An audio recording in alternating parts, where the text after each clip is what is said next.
ये ठीक है कि जो खबरें मीडिया आउटलेट्स अपने ज़राए से चलाते हैं वो कोई बहुत ज़्यादा काबिल भरोसा नहीं होती और उनके बाउंस हो जाने के बहुत ज़्यादा इम्कानात होते हैं। लेकिन अगर ये खबर वाकई दुरुस्त है कि पीटीआई के वर्चुअल इजलासों में अली अमीन गंडापुर साहब और हमाद अजहर साहब के दरमियान तल्ख कलामियों का सिलसिला जारी है और गंडापुर साहब फरमाते हैं हमाद अजहर साहब को कि भाई तुम खुद तो रूपोश हो और कारकुनों से कहते हो बाहर निकलो। तो गंडापुर साहब आपकी भी फरासत को सलाम ही है, आपके पास तो एडमिनिस्ट्रेटिव पावर है, आपके पास तो इंतज़ामी ताकत है, आप एक सूबे के सरबराह हैं और उसके बावजूद आप जुलूस को जब ऐन किनारे पर लेकर पहुंचने वाले होते हैं तो आप गायब हो जाते हैं और फिर पता चलता है कि आप मुबैना तौर पर किसी हेलो हाय किसी डन डील के नतीजे में कोई थोड़ी बहुत झलक दिखाने की इजाज़त लेकर या थोड़ी बहुत झलक दिखाने का मुकमुका करके और दोनों तरफ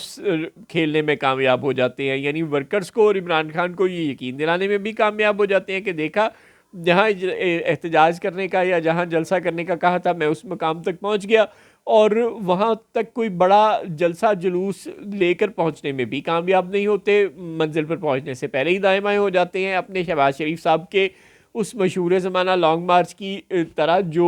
नवाज़ शरीफ को रिहा कराने के लिए उनका इस्तकबाल करने के लिए लाहौर एयरपोर्ट पहुंचना था 2018 के इलेक्शन से चंद दिन पहले, मगर वो हुआ क्या कि दाता दरबार से शहबाज शरीफ रैली की क़यादत करते हुए पहुंचे और माल रोड पर पहुंचकर गुम हो गए और उसके बाद कहीं सुराग ना मिला शहबाज शरीफ साहब का इलेक्शन के दिन तक कि वो गए तो गए कहाँ। बयानी गंडापुर साहब भी